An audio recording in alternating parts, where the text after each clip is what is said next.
আচ্ছা কনসে আল্লাহ বড় না মানুষ বড়?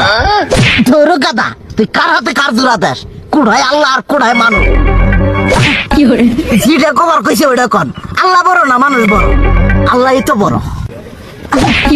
আল্লাহ বড়, তাহলে আল্লাহর কথা না হই না মানুষের কথা শুনেন কে? তুই কি কইতাছস? কি আর আল্লাহর কথা মানে না মানুষের কথা মানে? হ্যাঁ, কি আর মানুষের কথা শুনেন তাই না? আমনে যে ওইদিনকে ডায়াবেটিসের রোগ নিয়ে যে হাসপাতালে গেলেন, ডাক্তার আপনার কত কিছু খাবার না করলো, সব কিছু না খাই এখন চলতেছেন।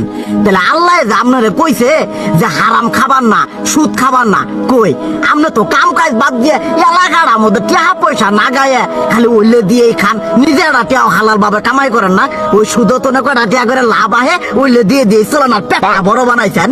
শুনেন একটা কথা কই, হারামের কোনোদিন আরাম নাই। হালাল পথে রুজি রোজগার করেন, প্রয়োজনে এড়া বেলা কম খায়েন, তাও শরীর পিণ্ড ভালো থাকবো, কোনো রোগ বেদ হবো না, আরামও পাবেন, আল্লাহও খুশি থাকবো। তুই আমার এইভাবে বুঝাবি আগে কইলি না কে?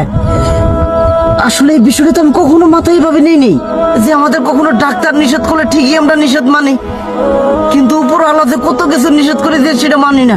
আর এই যে হারাম পথে টিয়া পয়সা কামাই করতেছেন, শরীরের মধ্যে দুনিয়া রোগ বেত হয়েছে, দেখা যাইতেছে যা টিয়া হারাম পথে কামাই করতেছেন তার তো বেশি টিয়া মনে করেন জ্বলেই যাইতেছে গা বেশি। আজকের পর থেকে আমি আর এই হারাম সুদ খামো না, আমি হালাল পথে চলবো, হালাল টাকা পয়সা ইনকাম করবো। এতে করে যদি একবেলা কমও খাইতে হয় তবুও খামো, তবু আমি আর এই হারাম পথে চলবো না। আচ্ছা ঠিক আছে।